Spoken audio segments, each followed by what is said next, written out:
नाज़रीन, आज आपको लंदन शहर की सैर करवाते हैं और ये दिन है 20 दिसंबर 2022 का। और ये दोपहर का वक्त था, लेकिन दोपहर को भी लंदन का टेम्परेचर -2 था। आपको उसमें धूप भी नज़र आ रही होगी, लेकिन ये खून जमाती हुई सर्दी थी कि जिसमें गाड़ी से बाहर निकलना और बाहर चलना हम जैसे लोगों के बस की बात नहीं थी। लेकिन लंदन में लोग चलते रहते हैं, आते जाते रहते हैं, ज़िंदगी रवां दवां रहती है। जैसा कि आप देख रहे हैं कि हम उसकी एक मसरूफ़ शाहराह से गुज़र रहे हैं, जिसमें हाई राइज़ बिल्डिंग्स भी हैं। और इस बिल्डिंग से गुज़रते हुए लोग अपनी ज़िंदगी के जो मामूलात हैं, वो ज्यों के त्यों बाकी रखे हुए हैं। ना वहाँ सर्दी कुछ बिगाड़ पाती है, ना वहाँ बर्फ़बारी कुछ बिगाड़ पाती है, और ना ही वहाँ गर्मी का कभी कभी इस किस्म का होता है अमल कि लोग गर्मी के सबब घरों में बैठ जाएं या सर्दी के सबब घरों में बैठ जाएं। लंदन दिन और रात दोनों वक्तों में एक जैसी रौनक, एक जैसा हल्ला गुल्ला और एक जैसा आना जाना। आप देख ही रहे हैं कि दरख्तों के पत्ते गिर चुके हैं। ये मौसम दिसंबर का ख़िज़ां का मौसम, और इसमें गो कि हरियाली नज़र नहीं आ रही आपको, लेकिन जो लोग हैं वो अपने ज़हनों में, अपने मन में वैसे के वैसे सरसब्ज़ दिखाई देते हैं। और किसी तौर पर भी ये नहीं लगता कि वहाँ खून जमाती हुई सर्दी के सबब लोग ठिठर कर अपने घरों में रह गए और बाहर निकल नहीं पा रहे हैं। चूँकि वहाँ पर आप देखते हैं कि जो बिल्डिंग्स होती हैं वो सेंट्रली हीटेड होती हैं, और जब लोग बाहर निकलते हैं तो गाड़ियों में अगर बाहर ना भी निकलें गाड़ियों से, तो वैसे अगर बाहर निकल रहे हैं पैदल चलने के लिए, तो उन्होंने एक प्रॉपर अपने कपड़े पहने होते हैं, गर्म कपड़े पहने होते हैं। अपने जूते से लेकर सर तक उन्होंने ढांप रखा होता है। इस तरह की सर्दी उन पे असर नहीं करती। ये हम इस तरफ जहाँ मोड़ मुड़े हैं, ये रास्ता जाता है हाइड पार्क को। और हाइड पार्क का नाम ज़हन में आते ही एवन फील्ड, वो जो बिल्डिंग्स है, प्रॉपर्टी ज़हन में आ जाती है, जहाँ मियाँ मोहम्मद नवाज़ शरीफ और उनके बेटों के घर हैं, उनके अपार्टमेंट्स हैं। तो अभी हम आपको उस तरफ लिए चलते हैं कि जहाँ हम हाइड पार्क से गुज़रते हुए पार्क लेन में जाएंगे, एवन फील्ड में जाएंगे। ये जो आप एक मेहराब सी देख रहे हैं, एक दरवाज़ा सा देख रहे हैं, ये हाइड पार्क के साथ बना हुआ है। और अब हम यहाँ से बायां मोड़ मुड़ने के बाद हम चले जाएंगे पार्क लेन की तरफ, और जहाँ एवन फील्ड प्रॉपर्टीज़ हैं मियाँ मोहम्मद नवाज़ शरीफ की। ये हम हाइड पार्क के साथ साथ जा रहे हैं। मेरे दाईं तरफ हाइड पार्क है और बाईं तरफ जो बिल्डिंग्स हैं, ये रिहायशी इलाके भी हैं, कमर्शियल बिल्डिंग भी हैं। ये इस वक्त आपको ये हाइड पार्क का अंदरूनी मंज़र दिखाई दे रहा है, जहाँ एक बहुत बड़ी झील भी बनी हुई है और ख़ासा अंदर रौनक रहती है। ये कमर्शियल एरिया है सारा, जहाँ हम पार्क लेन की तरफ जाते हुए।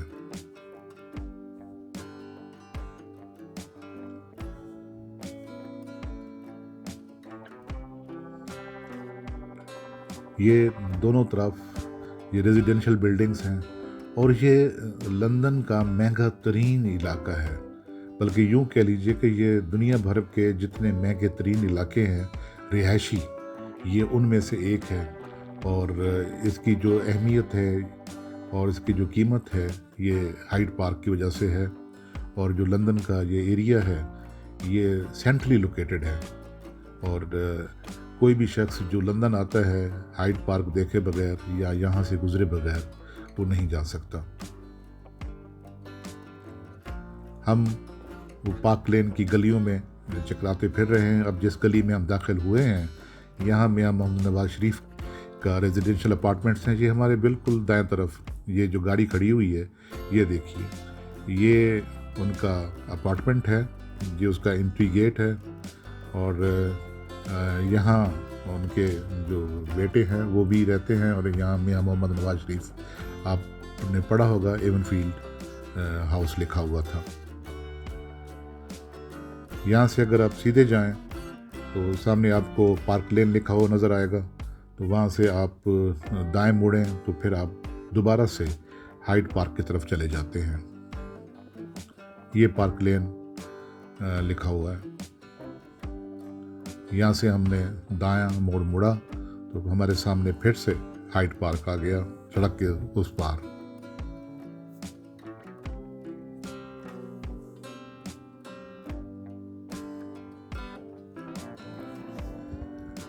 अब हमारी कोशिश है कि हम आपको दिखाएं यहाँ से जाते हुए बकिंगम पैलेस, जहाँ पहले मलका बरतानिया रहती थी और अब जो शाह हैं बरतानिया के, चार्ल्स, वो वहाँ रहते हैं, जो बादशाह हैं। ये रास्ता बकिंगम पैलेस की तरफ जाता है।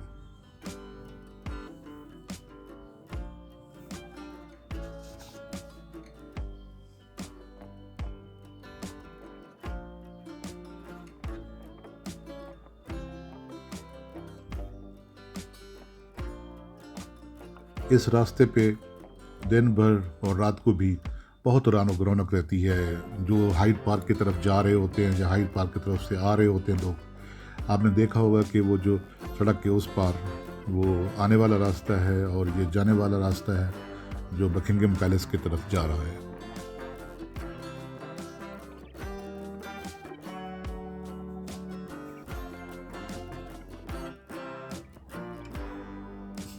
ये एक तवील रास्ता है जिसे हमने आपकी आसानी के लिए उसको एडिट कर दिया है, और जो ख़ास जगह हैं वहाँ से गुज़रते हुए ये देख लीजिए, ये सामने से आपको नज़र आ रहा होगा कि टावर ये बकिंगम पैलेस की तरफ जाने वाले रास्ते का है।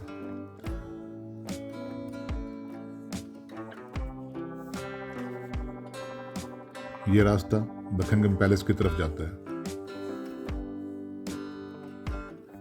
ये देख लीजिए कि ये मेरे बाएं तरफ ये एक यादगार बनी हुई है इंडिया के उन लोगों की जो इंडियन थे, श्रीलंकन थे, जिनमें पाकिस्तानी इलाका भी आ जाता है, बांग्लादेश का इलाका भी आ जाता है, जिन्होंने जो सल्तनत बरतानिया थी उनके लिए वफादारी की और उनमें उनके लिए कुर्बानियाँ दी। उन लोगों के यहाँ नाम लिखे हुए हैं। ये रास्ता जा रहा है बकिंगम पैलेस को।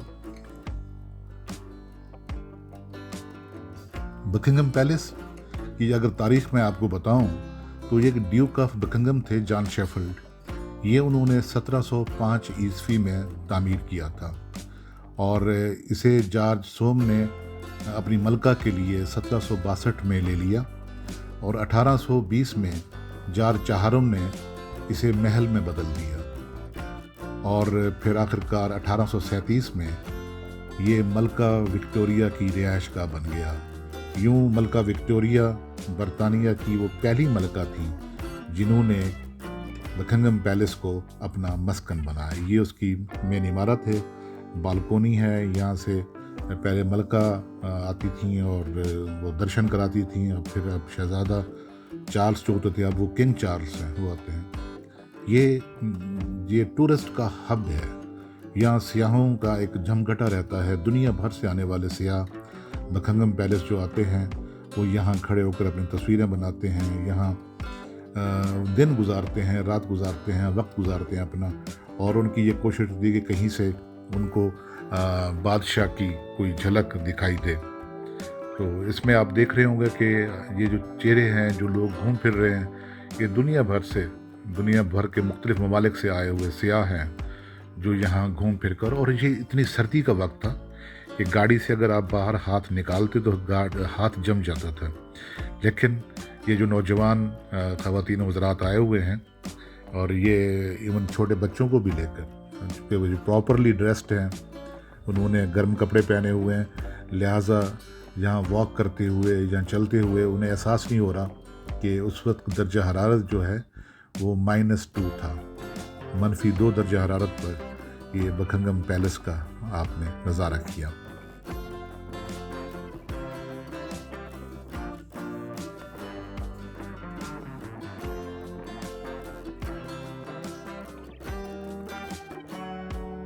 ये बकिंगम पैलेस का एक और व्यू है। हम घूमकर फिर उसकी तरफ आए थे ताकि आपको ये सामने से ये जो व्यू है ये कैप्चर कर सके।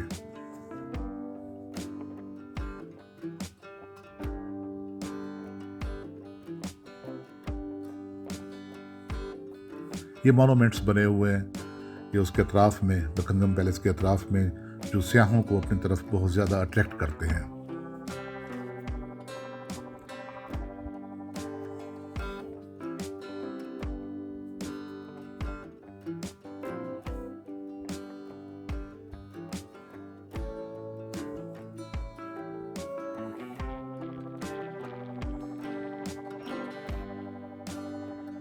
ये हमने अब बाहर जाने का रास्ता लिया बकिंघम पैलेस का। ये उसका एक दरवाज़ा है। यहाँ से हम एक तरफ से दाखिल हुए थे और बकिंघम पैलेस का राउंड लगाते हुए हमने 2 बार उसका राउंड लगाया और अब हम उसके बाहर जाने के रास्ते की तरफ जा रहे हैं। ये रास्ता बहुत खूबसूरत गेट बना हुआ है जिसमें मुख्तलिफ आर्चेज़ हैं, 3 आर्चेज़ बनी हुई हैं और वहाँ पर बहुत ही खूबसूरत जो काम किया हुआ है उसकी बिल्डिंग की कंस्ट्रक्शन में, जो पत्थर इस्तेमाल हुए हैं, या आप देखिए कि किस तरीके से वो पिलर्स बनाए गए हैं और उनके दरमियान आर्चेस बनाई गई हैं और वो गेट है, यहाँ से लोग बाहर निकलते हैं।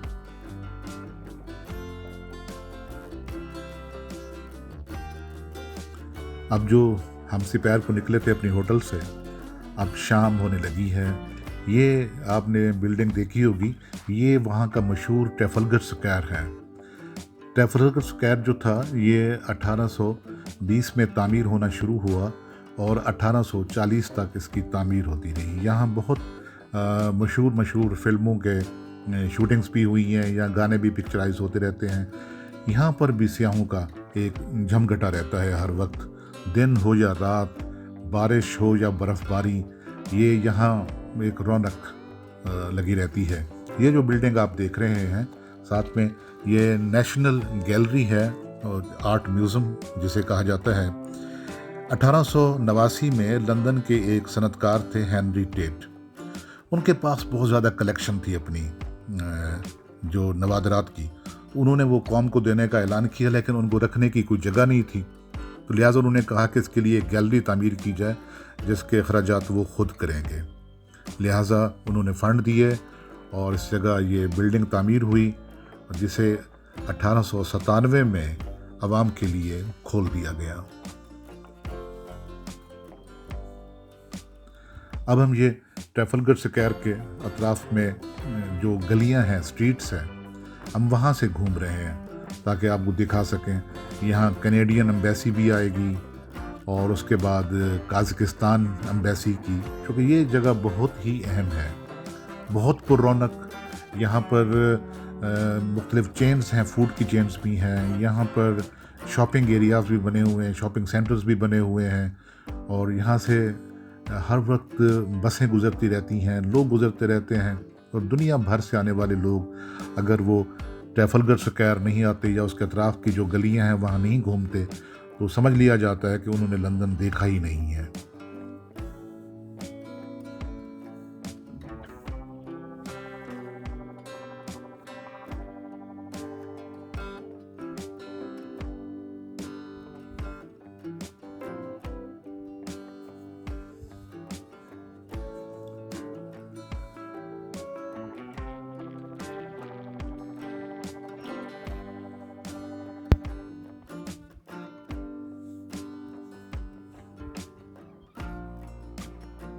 ये हम अभी तक ट्रैफलगर स्क्वायर के अतराफ़ में घूम रहे हैं।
कितनी खूबसूरत गलियां हैं ये जो ट्राफल्गर स्क्वायर के अतराफ़ की, और बहुत ही खूबसूरत।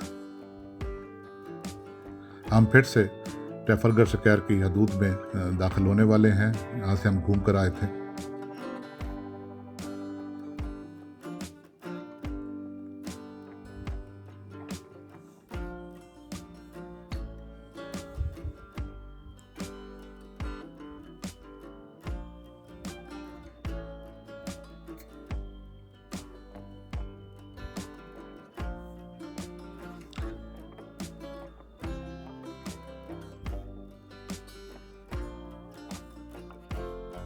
ये सामने कुछ बिल्डिंग्स है, यहाँ एम्बेसीज भी बनी हुई हैं।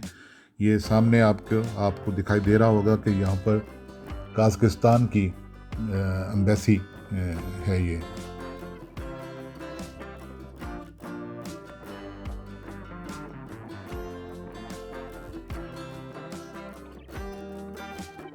हम एक बार फिर जो नेशनल गैलरी है उसकी तरफ आ गए हैं। ये यहाँ से बिल्डिंग आपको वाज़े दिखाई दे रही होगी।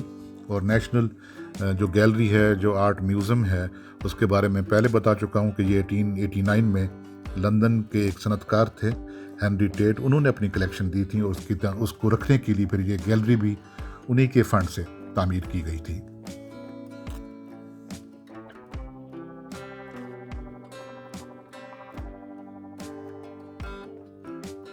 यहाँ वो सारा पिकार्डली सर्कस वगैरह तमाम जो इलाके हैं वो यहाँ करीब करीब सारे वाक़ हैं।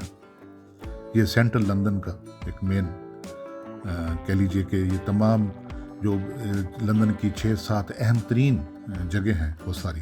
ये आप देखिए कि ये 10 डाउनिंग स्ट्रीट का जहाँ पर वज़ीर आज़म की रिहाइशगाह है, तो यहाँ पर जब हम गुज़र रहे थे तो मुख्तलिफ़ महकमों के मुलाजमीन ने अपनी तनख्वाहें बढ़ाने के लिए यहाँ पर अपने एहतजाज का सिलसिला कर रखा था।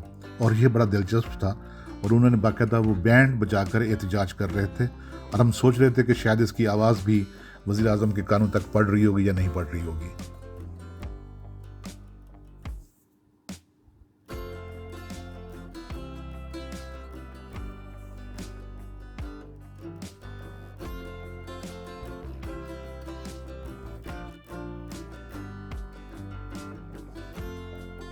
ये सब लोग जमा हैं।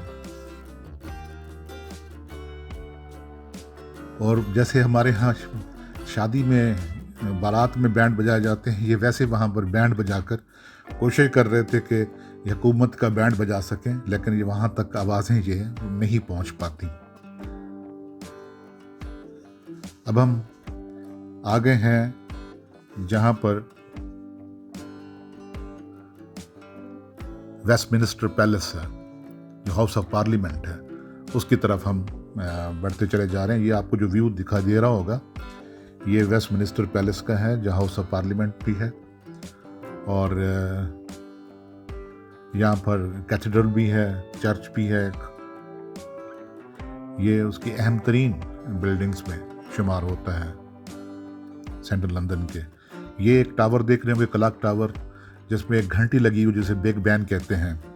बिग बैन की जो ऊंचाई है वो 1.96 मीटर, और उसका जो वज़न है वो 13 टन के करीब है। इस क्लॉक टावर में वो घड़ियाल या घंटी लगी हुई है जिसको बजाया जाता है, जिसे लंदन का बिग बैन कहा जाता है। और ये जो बिग बैन है ये 1852 में लगाया गया था। यहाँ पर जो घंटी है, ये कैथेड्रल है, और ये भी वेस्टमिनिस्टर जो पैलेस है उसके करीब वाक़ है।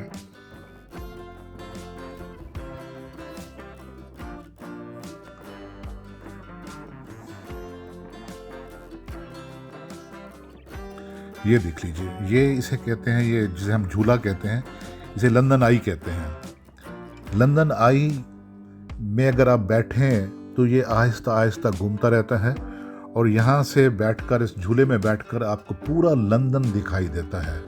और ये इसकी ऊंचाई तक जाएं और फिर आहिस्ता आहिस्ता नीचे आएं और फिर आहिस्ता आहिस्ता ऊपर जाएं, तो यहाँ पर भी लोगों का एक हजूम हर वक्त रहता है। अब हम जा रहे हैं लंदन का एक जो मशहूर मकाम है, ये टावर ब्रिज, जो थेम्स पर वाक़ है। ये टावर ब्रिज की एक अपनी तारीख़ है। ये 1894 में तामीर होना शुरू हुआ और 1910 में मुकम्मल हुआ और 30 जून 1910 को इसका इफ्ताह हुआ और ये पुल लोगों के लिए खोल दिया गया। ये पुल भी एक अजूबा है।